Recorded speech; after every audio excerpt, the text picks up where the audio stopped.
Boa noite mais uma vez. Esse é o nosso último encontro do projeto Prazer Cal, Leitura e Ação a partir da Ecologia Marxiana e Marxista, coordenado por mim, com a participação do Igor, professor também do Campus Muriaé, e que agora, para finalizar o projeto, assume a condição de coordenador.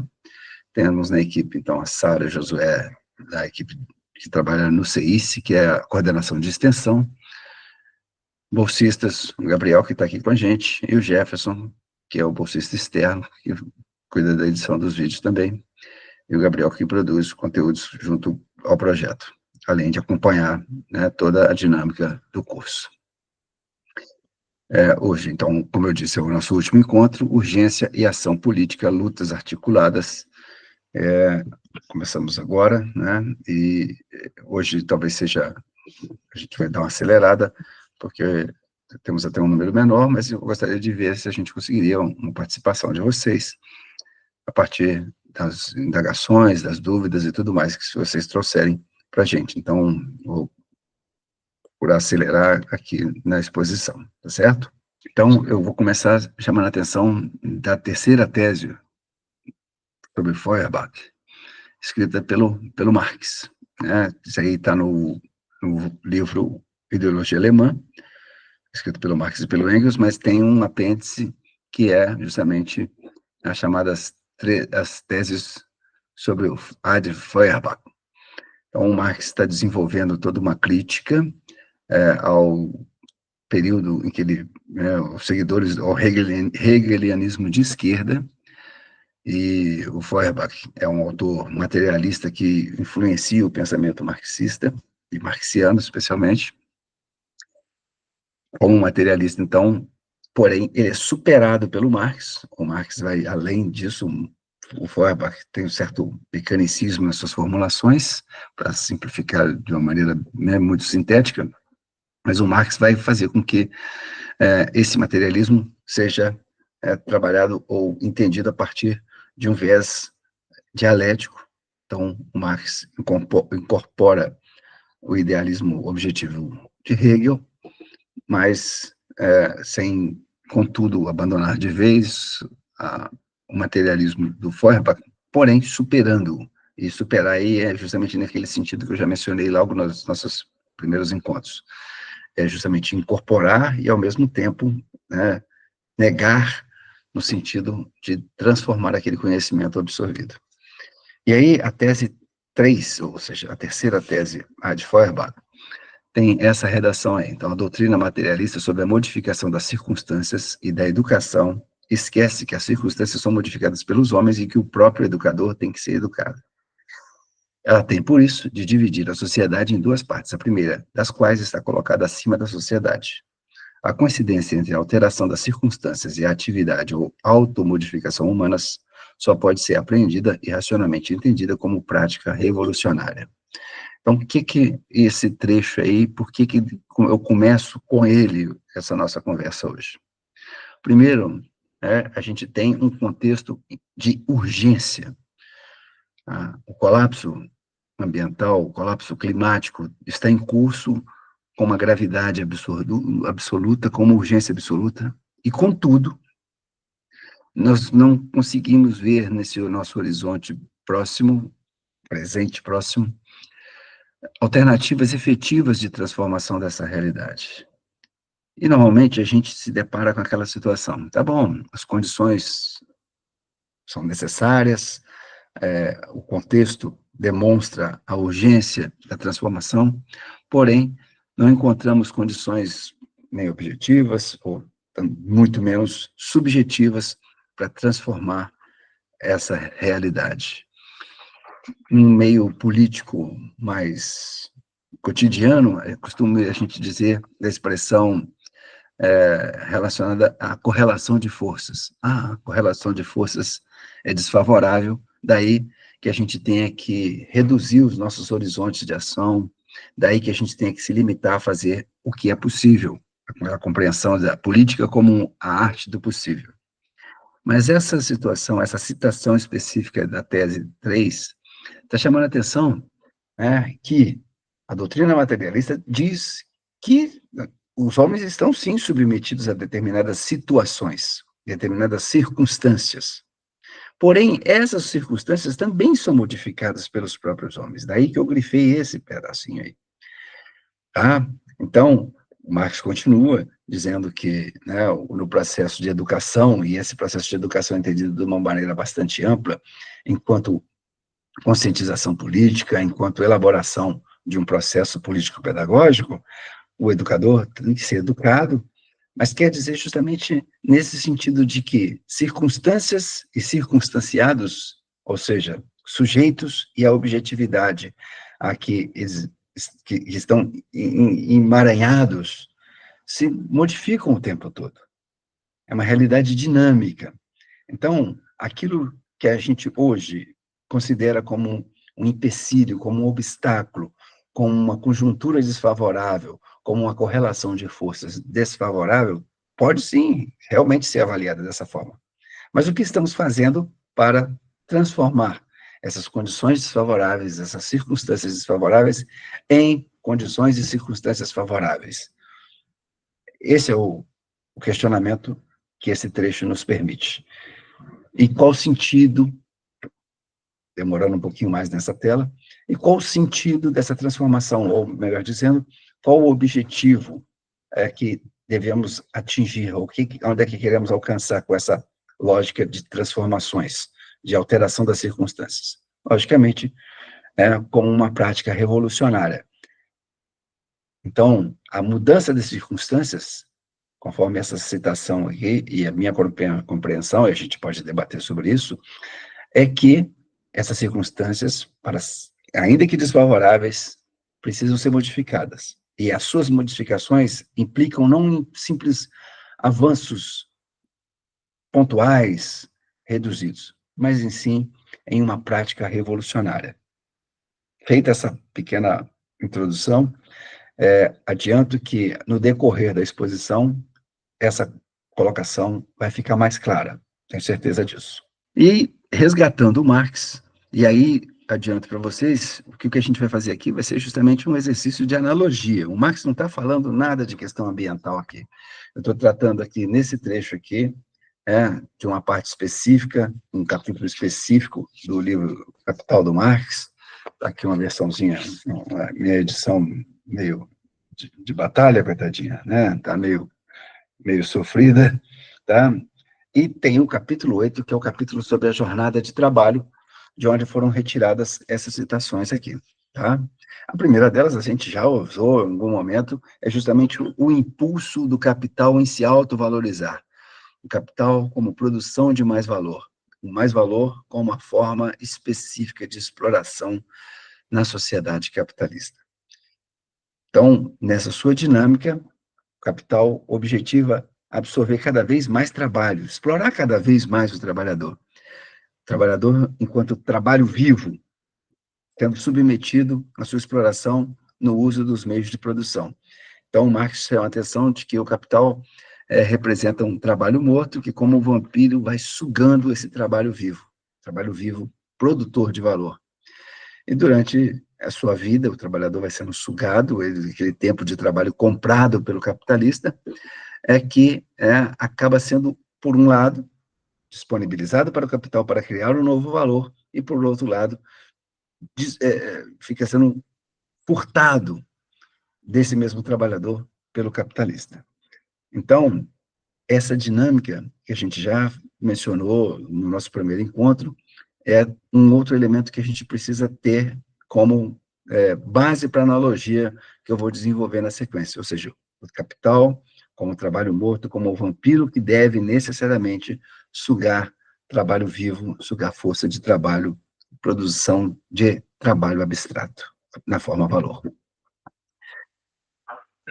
E aí, eu pego essa citação mais longa, tá? E estou falando de jornada de trabalho, e a partir da jornada de trabalho nós vamos refletir sobre o nosso tema, que é o tema do colapso ambiental, da crise ecológica e tudo mais.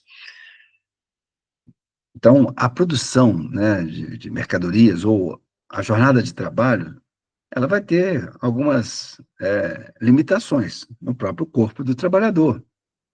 Tem limites para ser explorado, né? Tem limite de tempo, ele tem que se recuperar, ele tem que descansar, tem que se alimentar e tudo mais. Então, por um lado, o capitalista quer fazer valer os seus direitos, quer prolongar o máximo possível a jornada de trabalho, tá certo? E, então, ele reduzir aquela parte que é do trabalho necessário, que é aquele trabalho necessário para a reprodução do trabalhador, para a reprodução do capital, mas ampliar ao máximo aquele de criação do valor, aquele em que o valor cresce, aquele em que o valor se justamente é criado e garante que haja uma reprodução ampliada ou a acumulação de capital. Nesse contexto aí, o Marx chama atenção nesse trecho específico que estamos tratando de uma sociedade em que há uma relação contratual entre capitalista e trabalhador. E nessa relação contratual, estabelece-se que, a princípio, haveria uma igualdade jurídica entre eles, tá certo? E essa igualdade jurídica, o Marx destaca aí, é um direito de um contra o direito do outro, enquanto, né, igualdade jurídica, tá certo? Porém, o Marx salienta que entre direitos iguais, quem decide é a força. O que ele está chamando a atenção aí? Nessa disputa pela jornada de trabalho, quem vai decidir, afinal de contas, é aquele que detém a força. Ainda que contratualmente exista uma relação, a força, nesse sentido aqui, é justamente a força do capital, que é justamente aquele que emprega a força de trabalho, que é proprietário dos meios de produção e ao qual a força de trabalho tem que se submeter se quiser se reproduzir enquanto ser vivo. Então, nessa condição é que se estabelece a luta entre o conjunto dos capitalistas e o conjunto da classe trabalhadora. Uma luta que a aparência dela aparece para todo mundo como uma igualdade contratual, mas que, no fundo, é carregada por uma lógica de força, e essa força estando, logicamente, ao lado do capital. Então, lembro vocês, estou falando de jornada de trabalho, para chegar depois na analogia a respeito da questão ambiental. O Marx, ainda continuando na mesma toada das citações desse capítulo que eu mencionei, está dizendo que não é justamente a manutenção normal da força de trabalho que determina os limites da jornada de trabalho, mas o máximo dispêndio possível diário de força de trabalho.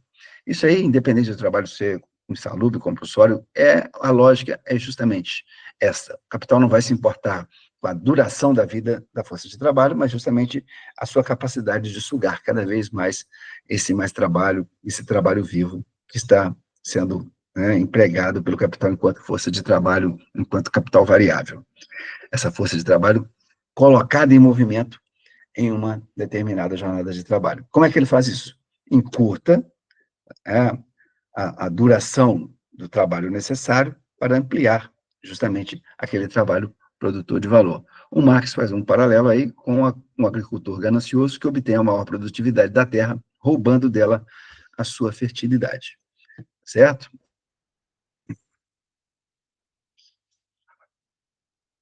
E aí eu continuo mais um pouquinho ainda nessa mesma referência sobre a jornada de trabalho, para daqui a pouco fazer algumas ligações importantes. No início, ou seja, quando o capital ainda estava no seu início do processo de acumulação, a força das relações econômicas era realmente algo muito importante. Então, naquele processo de transição da manufatura para a maquinofatura, ou seja, naquele processo da revolução industrial, é que o capital ainda tem que estabelecer o chamado a exploração do valor, mas de uma forma absoluta, ou seja, controle direto do capital sobre os trabalhadores. Então, ampliar a jornada de trabalho. Porém, à medida que o capital vai disciplinando esse trabalhador, o Marx frisa aí a questão de esperar séculos, à medida que o capital vai vai disciplinando esse trabalhador, essa disciplina desse trabalhador faz com que haja uma naturalização dessa condição de venda da força de trabalho. E, se no princípio existia uma força direta do capitalista, essa força, em um determinado momento, passa a ser exercida através do aparato estatal, tá? E, com o passar do tempo, vemos isso hoje de uma maneira muito específica, a própria força de trabalho se coloca à disposição do capital. Vemos hoje toda uma ideologia a esse respeito, dizendo que a uberização, por exemplo, a pessoa se acha um empreendedor, um pequeno capitalista, ou seja, chegamos numa situação em que o capital tinha que se impor de forma direta e violenta para explorar a classe trabalhadora, ao momento em que, né, passando logicamente por pressão da violência, a coerção estatal, disciplina pela escola, por todos os outros mecanismos, é um momento em que, agora sim, o capital é essa força, é esse, como diriam alguns autores, é esse novo espírito do mundo em que a todos submete enquanto forma de ideologia, forma de pensamento, forma de compreensão da realidade.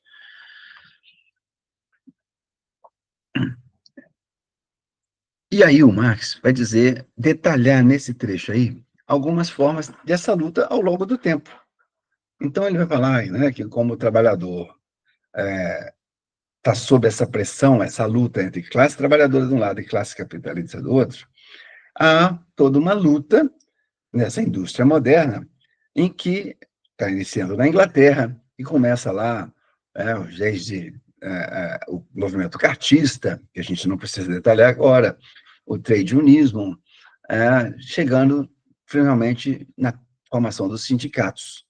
Então, há uma luta, e nessa luta os trabalhadores passam a se organizar. E essa organização é justamente o instrumento da luta da classe trabalhadora contra aquela exploração.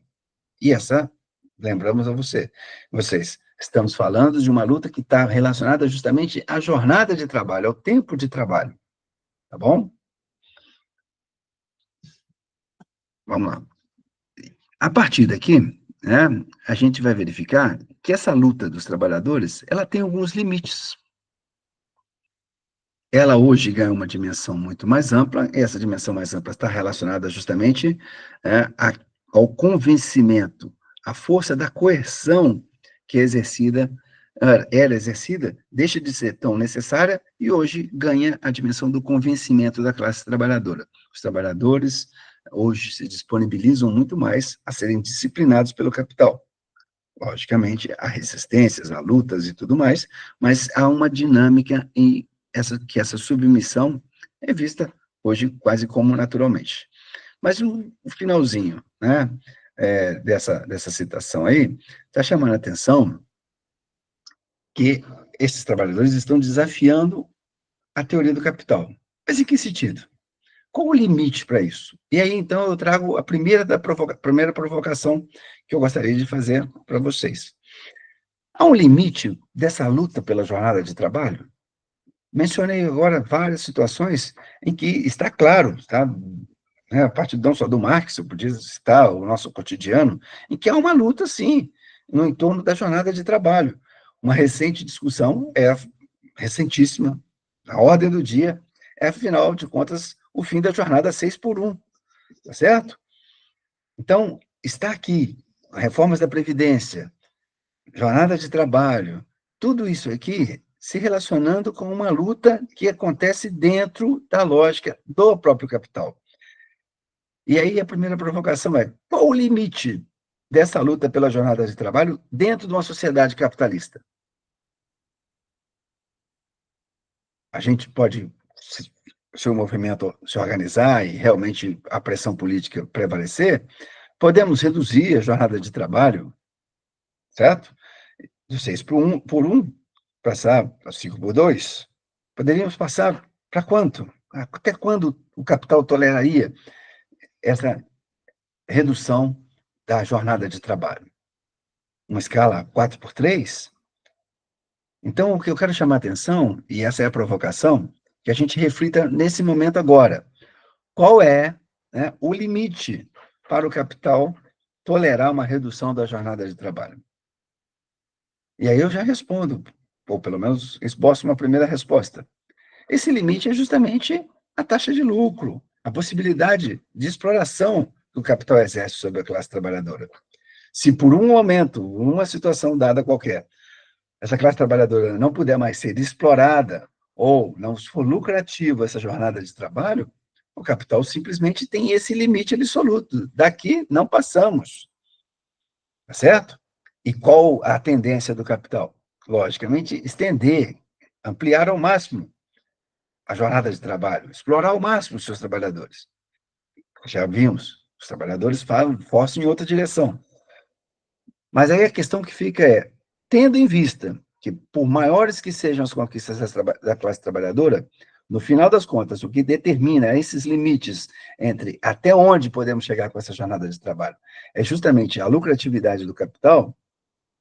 A questão que fica é, haveria possibilidade de nos livrarmos, efetivamente, do controle do capital sobre a jornada de trabalho dentro da sociedade capitalista, ou é preciso superar essa sociedade capitalista para que realmente os trabalhadores controlem efetivamente e de um modo definitivo mesmo suas jornadas de trabalho?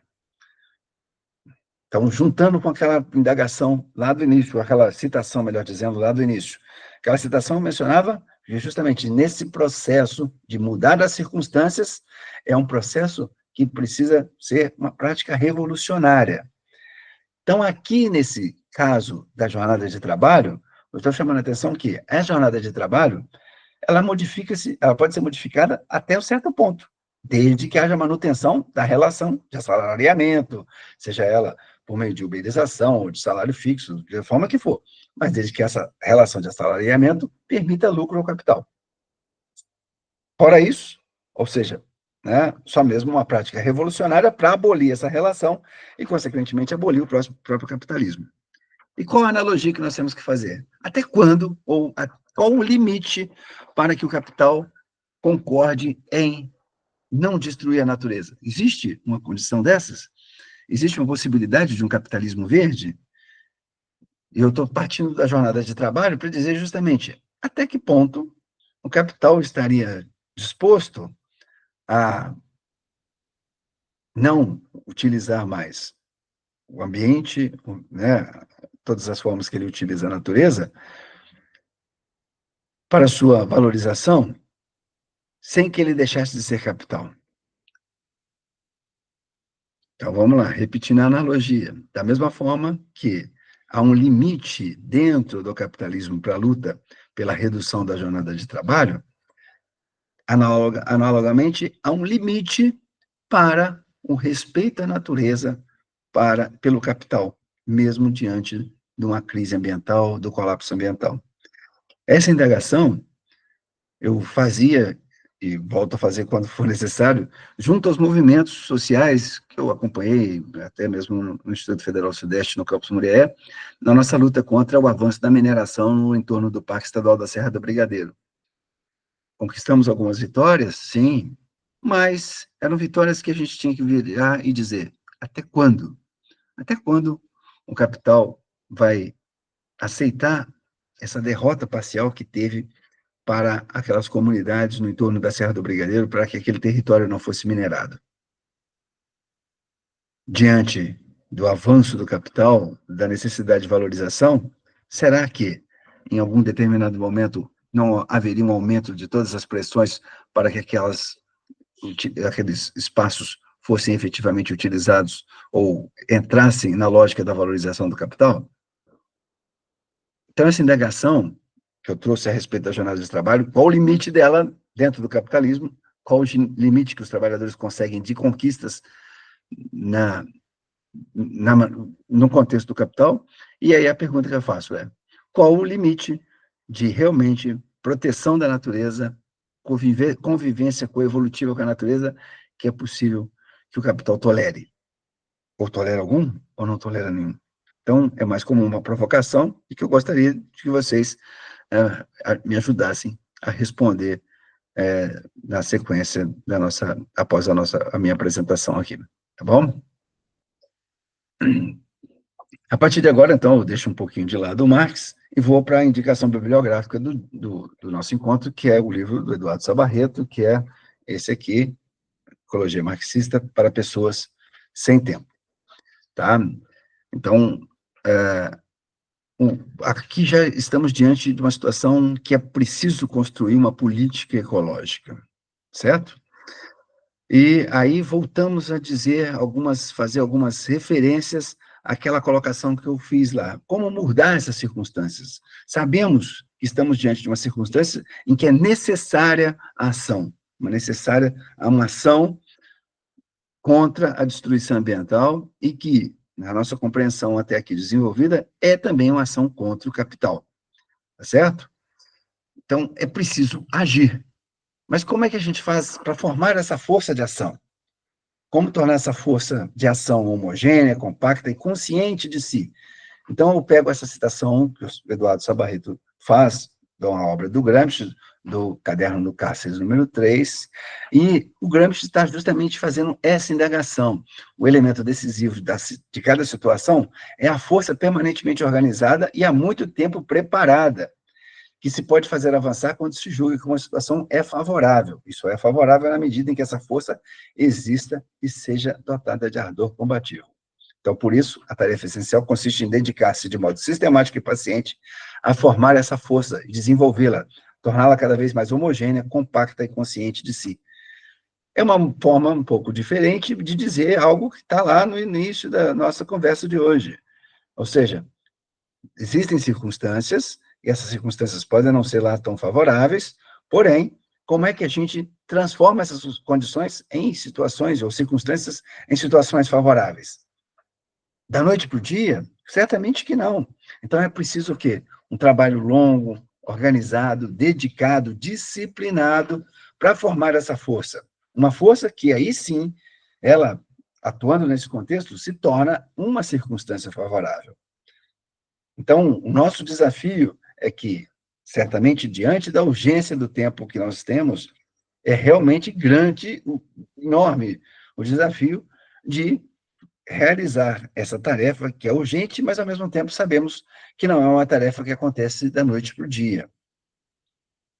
Logicamente, estamos falando do Marx, estamos falando do Gramsci, mas não podia deixar de mencionar o que está destacado aí embaixo, fortuna e virtu, que é o que está escrito e que está destacado pelo Maquiavel na sua obra mais conhecida, o clássico O Príncipe, em que o Maquiavel enfatiza esses dois elementos. A fortuna, não como uma fortuna de dinheiro, mas como as condições que estão dadas, como as circunstâncias.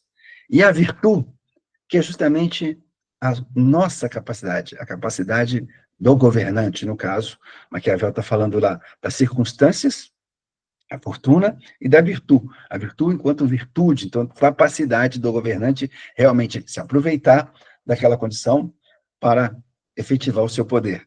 Se a gente fosse traduzir isso num ditado popular, né? É aquela oportunidade que o cavalo passa selado e a pessoa não pode perder. Então, as circunstâncias são justamente a fortuna. E a virtude é a capacidade de aproveitá-las. Só que essa é uma leitura que eu estou mencionando aqui a partir do Maquiavel. Mas a partir do Gramsci e do Marx, essa leitura ganha uma dimensão, porque, afinal de contas, a virtude, ou seja, as condições, elas também são construídas pela ação diligente, dedicada, disciplinada do sujeito político. Tá certo? Eu sei que está um pouco abstrato demais, mas a gente pode detalhar isso na nossa conversa posteriormente. Então, esse trecho que o Gramsci está trazendo é que essa tarefa de construir essas circunstâncias, ela exige sistematicidade, disciplina, um trabalho paciente, tá certo? Mantendo a mesma toada, aí aproveito o Sabarreto citando o Lênin, tá? E aí, o Lênin chamando a atenção que a ascensão das massas chegou e se ampliou de forma ininterrupta e contínua, e não se interrompeu onde havia começado, como ainda se propagou a novas localidades e a novas camadas da população. Os revolucionários, porém, atrasaram-se em relação a essa ascensão, tanto em suas teorias quanto em sua atividade. Não conseguiram criar uma organização permanente e consecutiva capaz de dirigir todo o movimento. Esse trecho que eu estou do Lênin, mas que eu estou citando a partir do Sabarreto, me lembra,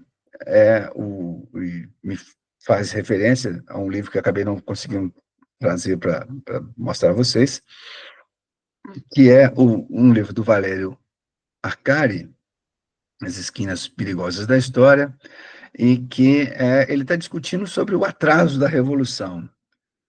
Aqui, nós estamos diante de uma situação em que as massas estão se mobilizando, conforme o Lenin está dizendo. Porém, os revolucionários se atrasaram em relação à ascensão dessas massas. E por que eu estou trazendo essa citação aqui? Por que ela tem cabimento aqui? Então, nós estamos diante de uma situação urgente, que exige ação. E nós, que estamos propondo uma ação transformadora, que sabemos que é necessário destruir o capital para destruir a destruição ambiental, o que a gente está fazendo? Será que a gente não está se atrasando para essa luta? Será que a gente está permitindo que essa massa, hoje, insatisfeita, e atingida já por dinâmicas relacionadas ao colapso climático, essas massas podem, por uma via ou outra, acabar caindo nas mãos de movimentos, muito pelo contrário, contra-revolucionários, movimentos fascistas? Então, essa é uma indagação que é necessária agora, porque se a gente não faz o nosso trabalho dirigente de criar as condições, de criar as circunstâncias, outros farão. E hoje, esse trabalho tem sido feito pelas forças, até mesmo, de um ecofascismo, que não vai dar para a gente aprofundar aqui, mas que está relacionado àquelas dinâmicas em que as fronteiras europeias se fecham para não receber imigrantes, mas cuja justificativa é uma justificativa ecológica, ambiental. Então, é uma forma nova em que a crise ambiental, o colapso climático, é percebido, capturado por esses sujeitos sociais e encaminhados como uma solução, logicamente uma solução muito entre aspas aí, no sentido de aprofundar o apartheid social, aprofundar a desigualdade, a discriminação, ou seja, elementos vinculados a um fascismo ambiental, a um ecofascismo, tá certo? Então, essa organização permanente, essa luta, essa criação de uma organização, é preciso para que os revolucionários, ou seja, aqueles que são capazes de dar uma direção ao movimento das massas, não se atrasem, não percam esse bonde da história. Avançando ainda na mesma velocidade aqui, deixa eu ver o meu tempo aqui, tá bom? Tá? E aí, ainda agora já citando diretamente o Eduardo Sabarreto, ele está falando justamente que estar preparado, ou seja, esses revolucionários, a nossa ação, estar preparada não significa não só construir sistemática e paciente a nossa capacidade de intervenção efetiva, mas também, em muitos sentidos, prospectar o futuro. O que quer dizer com isso? Prospectar o futuro é justamente essa, criar aquelas condições, criar as circunstâncias em que o contexto de mudança climática, de crise ambiental, colapso ambiental, seja perceptível e percebido, mas a partir não apenas de uma percepção das pessoas nas suas realidades, naquilo que elas são atingidas no dia a dia, mas de relacionar aquilo que elas estão vivendo com o capitalismo, tá certo? Não simplesmente com eventos naturais, com uma punição divina, algo do tipo, tá certo? Então, entender a condição em que o mundo se encontra ambientalmente, mas esse prospectar o futuro no sentido de que superar aquela imediaticidade da percepção das pessoas em relação ao que o colapso climático as atinge, com enchentes, com furacões, tufões, com falta de alimentos por conta da modificação nas colheitas e tudo mais. Ou seja, todo esse pacote aí pode ser percebido de várias maneiras pelas pessoas, na sua vida imediata. Mas nós, agentes políticos da transformação, como é que tem sido a nossa, ou deve ser a nossa atuação? Simplesmente, deixar que essas pessoas, de uma maneira quase que espontânea, assumam uma consciência crítica da realidade, ou prospectar esse futuro, fazer com que elas percebam que toda essa lógica, toda essa dinâmica de colapso ambiental está vinculada ao capitalismo e que, consequentemente, sem a superação do capitalismo, todo esse desastre ambiental todo esse colapso não será superado, tá certo?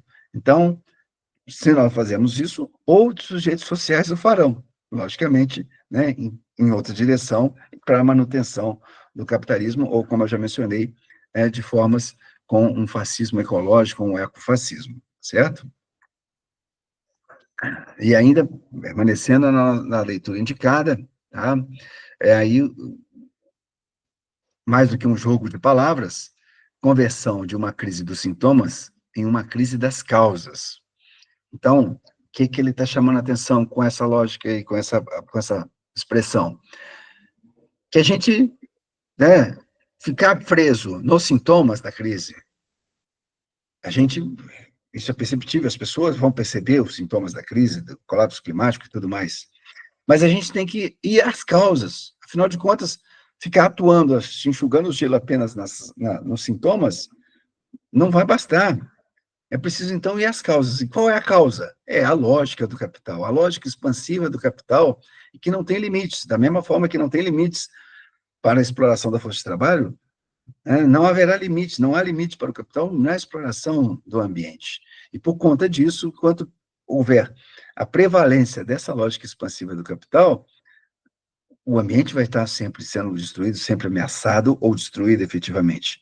Mas então é preciso agora, então, não apenas focar nos sintomas desse colapso, mas justamente falar assim, para as pessoas. É um trabalho educativo, né, que a gente está fazendo. Primeira citação lá do Marx, é um trabalho de formação política.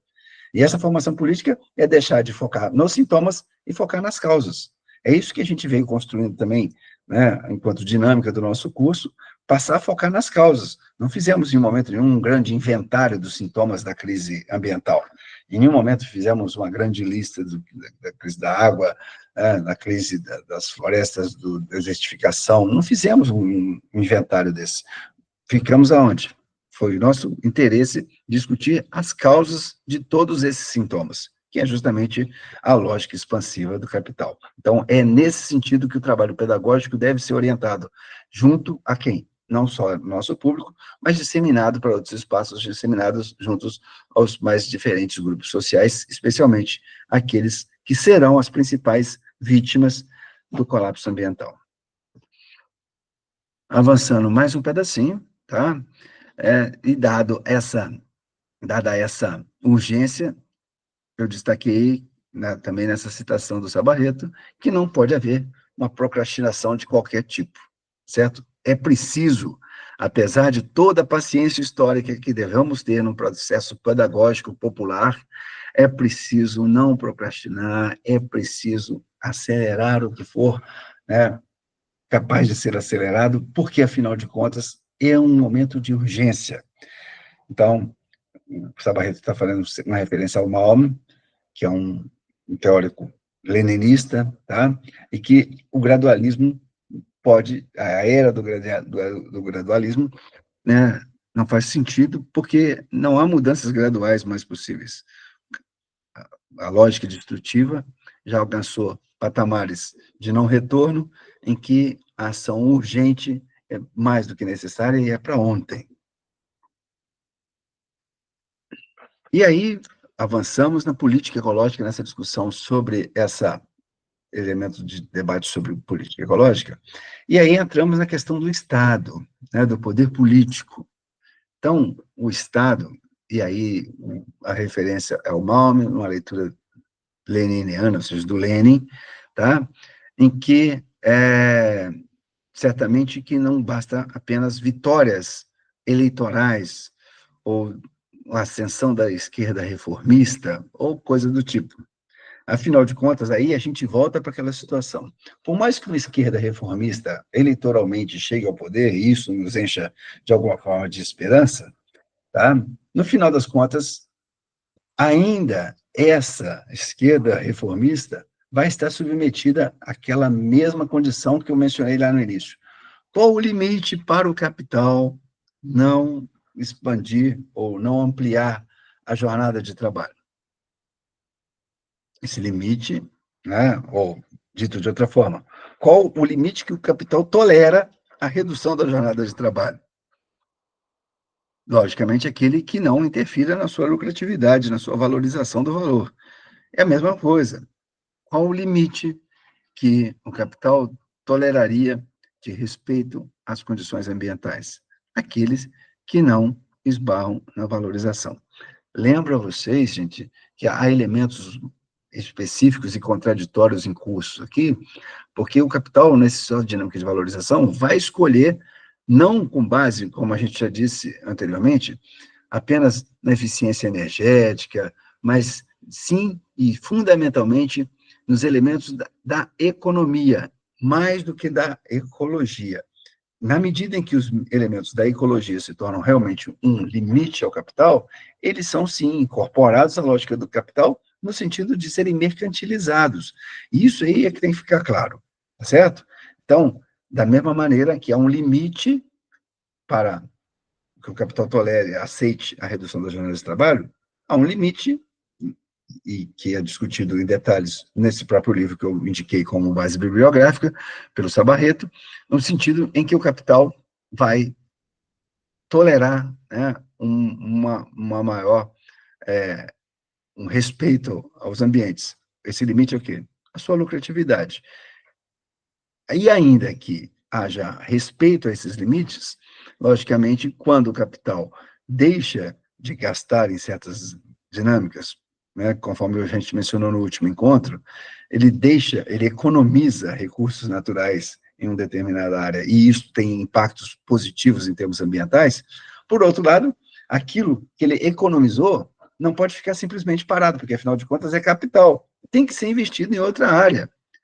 E esse investimento em outra área, essa inversão desse capital em outra área, implica, logicamente, em crescimento do capital, mas principalmente em uso de outros recursos, em uma expansão da fronteira de utilização da natureza pelo capital.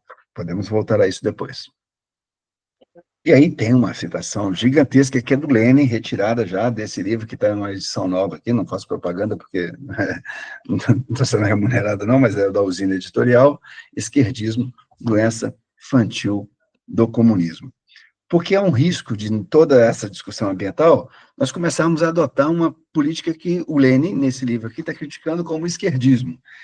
Hoje em dia, eu sei que acabou virando quase que uma fala comum, você é esquerdista, esquerdista, mas aqui nesse livro, que é onde está sendo utilizado de uma maneira mais precisa o termo esquerdista, o Lenin está dizendo que o esquerdismo é uma doença infantil do comunismo, porque ele está chamando a atenção para aquele movimento herdeiro do anarquismo, mas herdeiro de um radicalismo durante a Revolução Russa, que está preso a palavras de ordem, a posturas irrealizáveis mesmo, mas que efetivamente não conseguem se materializar na luta política. E ele está falando isso num contexto que logo, ele está falando, escreveu esse livro um pouco depois do sucesso da Revolução Russa, e ele estava justamente mencionando a atuação daqueles grupos esquerdistas que, apesar de um discurso aparentemente extremamente de esquerda, na sua efetividade política, eram muito pouco capazes de transformar a realidade.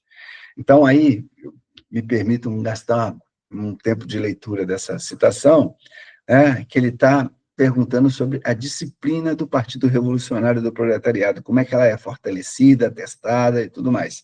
Então, há um princípio de dedicação, de sacrifício, que ele chama, mas de dedicação a essa luta. No nosso caso, uma luta ambiental, que deve estar subordinando grande parte das outras lutas. Tá? Então, esse grupo, nosso grupo, um grupo que se proponha a fazer essa luta relacionada à destrutividade do capital, ela tem que ser uma luta disciplinada e tem que nos estabelecer ou nos consolidar enquanto uma vanguarda política que promovamos todo esse debate, toda essa organização necessária, todas as agitações que também são necessárias, e, nesse sentido, ampliemos esse movimento para as massas. Não adianta ficar restrito a um pequeno grupo.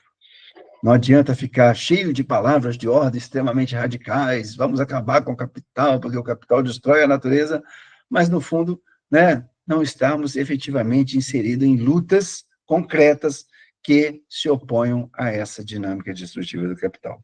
E por isso, então, mais uma vez, o Lênin, aqui citado diretamente, está fazendo uma referência àquele trabalho disciplinado, aquilo que também o Gramsci estava fazendo, estava mencionando, e que lá naquela primeira citação do Marx, também a gente trouxe, era justamente o quê?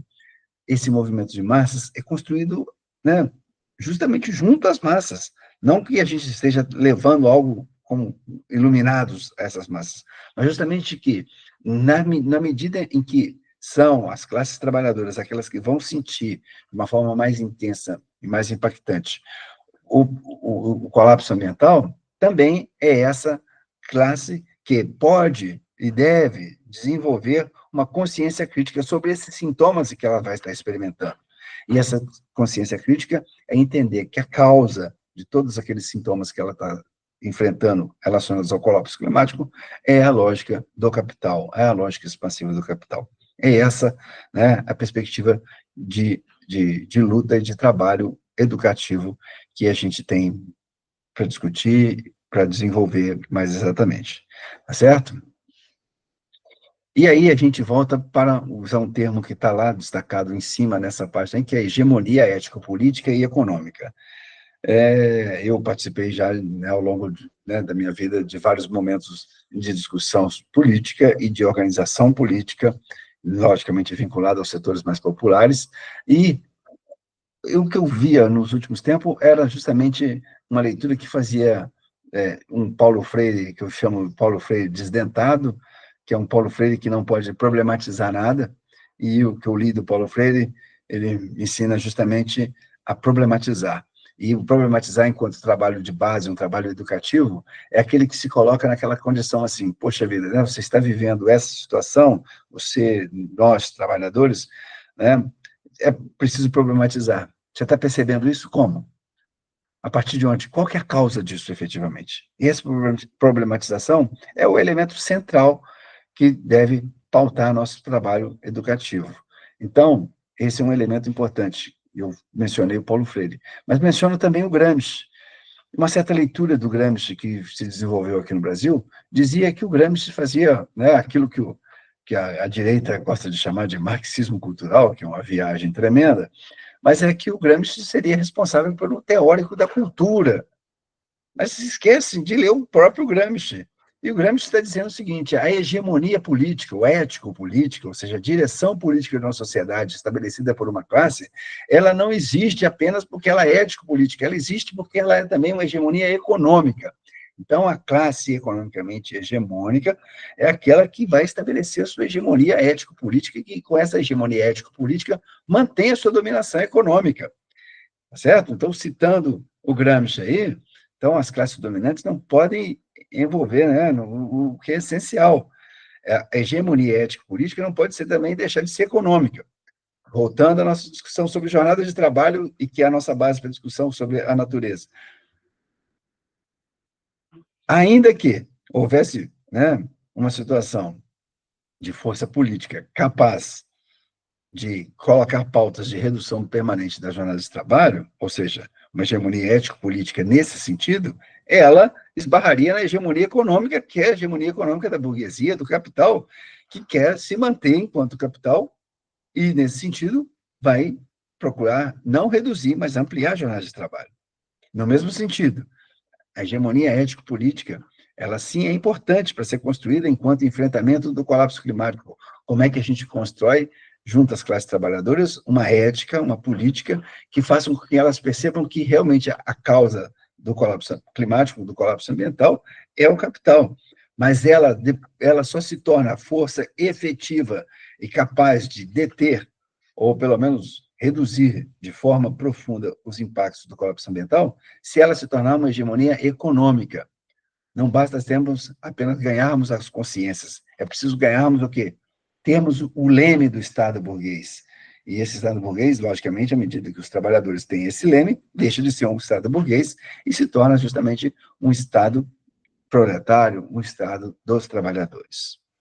Continuando ainda falando, né, voltando a falar sobre tática e estratégia, e aí voltamos lá no Sabarreto, que está dizendo a separação entre tática e estratégia. É muito comum que a gente veja as leituras dizendo que a tática é aquilo que a gente faz no cotidiano, no momento atual, e a estratégia é aquele horizonte de longo prazo. Isso é algo que a gente ouve todo dia, e não é que esteja errado. O problema todo é que há uma dissociação entre tática e estratégia. Muitas das nossas ações falam assim, olha, a gente faz essa tática, a gente atua dessa forma, a gente combate esses pequenos incêndios aqui, porque é o que é possível enquanto tática. Essa é a política daquele momento em que a gente, a conjuntura é desfavorável, é isso aqui que nos cabe fazer e agir. Porém, essa tática, pela tática, acaba sendo um eterno apagar de pequenos incêndios, porque ela está desvinculada de uma estratégia, que é justamente a estratégia de superação do capital, e que, né, esse capital que está causando aqueles incêndios todos. Tá? Então, ao vincular tática e estratégia, a gente tem que ter clareza que elas têm que estar articuladas. Uma tática sem estratégia acaba caindo naquele politicismo em que a gente atua politicamente no imediato, mas é incapaz, logicamente, de avançar para uma estratégia ou em direção à formação de umas circunstâncias em que nos permitam efetivamente mudar os destinos de forma profunda da sociedade. Então, daí a importância da relação agora já de tática e estratégia. Ou seja, essa relação entre futuro, ou longo prazo, e o curto prazo, elas têm que justamente ser com base em uma articulação. Essa articulação não é simplesmente achar que a estratégia é algo que a gente vai fazer no futuro, quando depois de todas as táticas desenvolvidas, a gente tenha um acúmulo e que aí sim nos permitamos finalmente colocar a estratégia em prática. Não, gente. As tarefas, e aí vamos na citação, tá certo? As tarefas são justamente aquilo que a gente faz no imediato, tá? Então, essas tarefas, elas estão subordinadas à tática que a gente está adotando. E essa tática, que também tem um nível um pouquinho maior do que imediato, elas estão relacionadas a uma estratégia. Então, essa construção articulada de tarefas, de tática e de estratégia, é que deve justamente ser o horizonte, ou o fundamento, melhor dizendo, da nossa ação. Porque senão cairemos no esquerdismo de termos uma estratégia linda a longo prazo que nunca vai se concretizar. Olha, vamos resolver todos esses problemas quando chegarmos lá no comunismo. E, afinal de contas, fica apenas uma fase vazia, sem qualquer sentido. Ou, por outro lado, né, a gente adota um outro lado, que é justamente falar, vamos fazer tudo que é possível no imediato. Agora só é possível fazer isso e vamos fazer só isso aqui, porque isso que é o possível. Tá? E aí a gente cai o quê? Numa situação de acomodação, de atuar apenas para apagar pequenos incêndios e que, consequentemente, vão continuar acontecendo e, de uma maneira, uma escala, até a tal que não será mais possível controlar nada.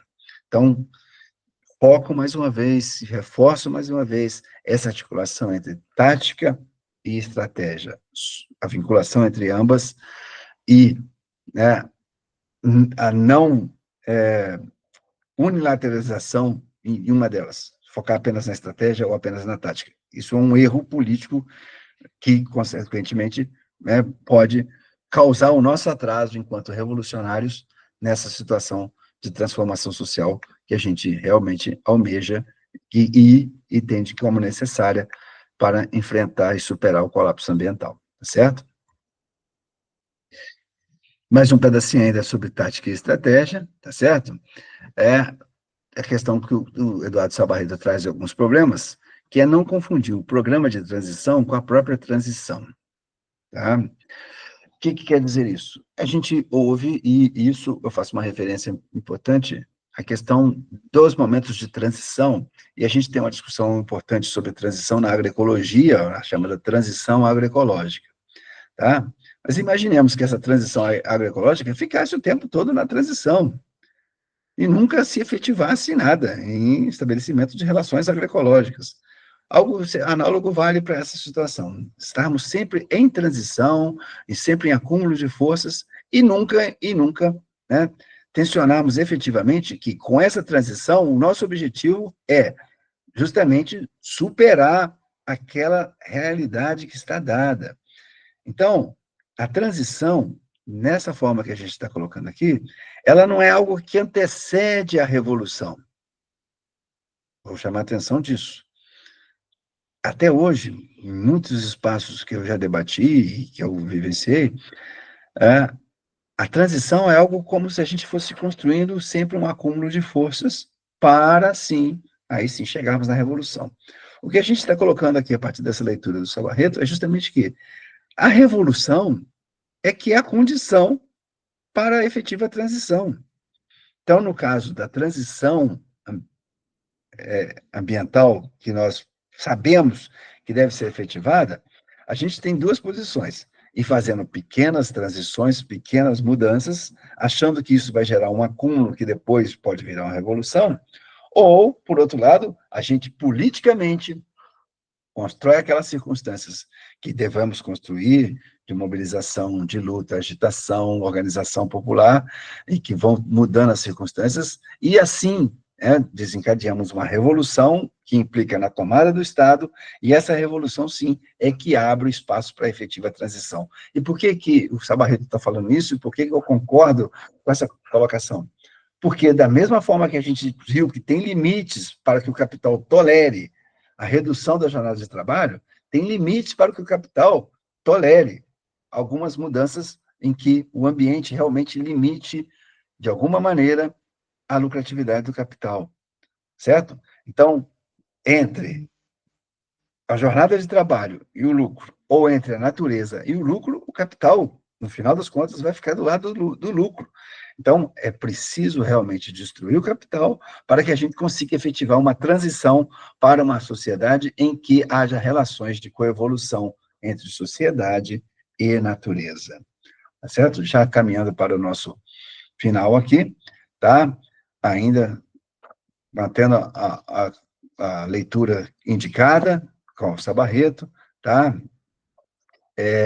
Então, um programa de transição ecossocialista, tá? Não pode acreditar que os problemas fundamentais da questão ambiental possam ser resolvidos dentro do capitalismo. O que a gente verificou ao longo dessas nossas exposições é que dentro do capitalismo não há solução possível para a questão ambiental, tá? Então, é por isso que está sendo enfatizada a questão do processo revolucionário como abertura para uma efetiva mudança nas relações produtivas e uma relação diferente, ou melhor dizendo, uma relação de coevolução da sociedade com a natureza. Então, é preciso destruir o capital para que isso aconteça. Dentro dos marcos da sociedade capitalista, isto não é possível, tendo em vista tudo que a gente já discutiu até agora.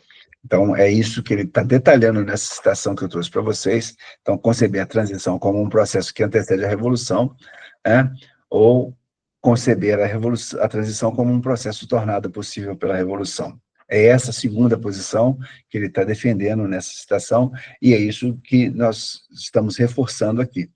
Logicamente que a revolução também, como eu já disse, não acontece da noite para o dia, requer o quê? Um trabalho diligente, dedicado dos militantes e que vão deixar de simplesmente focar nos sintomas para focar nas causas da crise ambiental.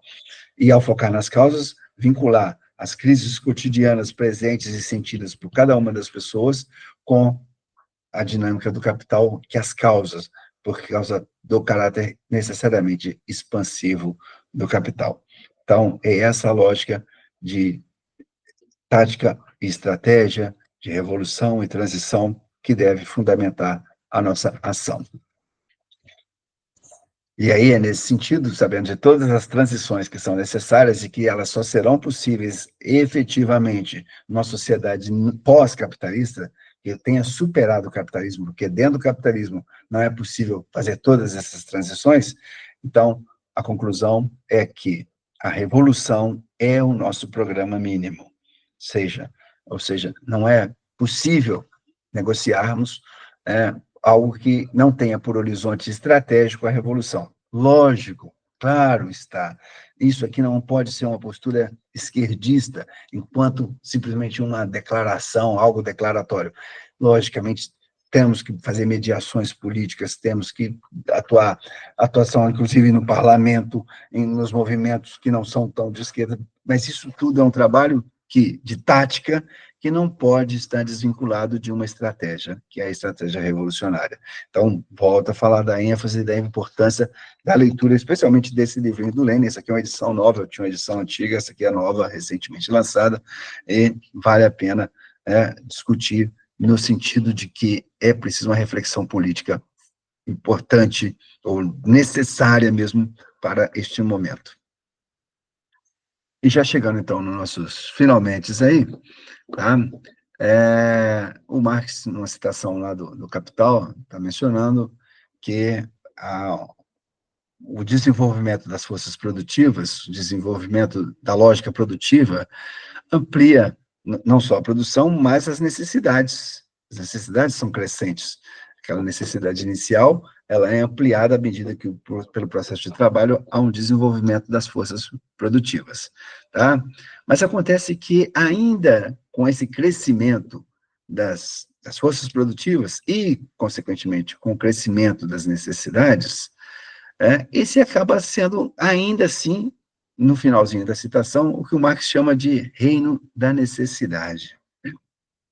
Esse reino da necessidade, então, é um reino em que prevalece uma situação em que o ser humano ainda precisa, ou acha que precisa, pela lógica da sua sociabilidade, no caso do capital, submeter a natureza, tá certo?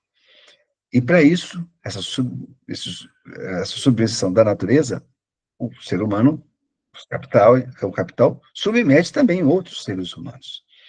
E aí a gente ainda está num reino muito restrito, um reino da necessidade. E o Marx está dizendo, defendendo o reino da liberdade, tá? Que é justamente aquele em que esse reino da necessidade ele é superado, ele é ultrapassado. E aí a gente pode fazer uma reflexão dessa necessidade, no sentido de que a necessidade que hoje impera na sociedade capitalista é a necessidade do capital, a necessidade da autovalorização. E quais são as necessidades? Qual é o trabalho efetivamente necessário para a humanidade? Essa é outra provocação, que eu já estou deixando aqui no finalzinho. O que seria, então, o trabalho necessário? Na época, né, da Covid, o que era o trabalho necessário? A vacina, o desenvolvimento da vacina era algo necessário? Sim. Tá?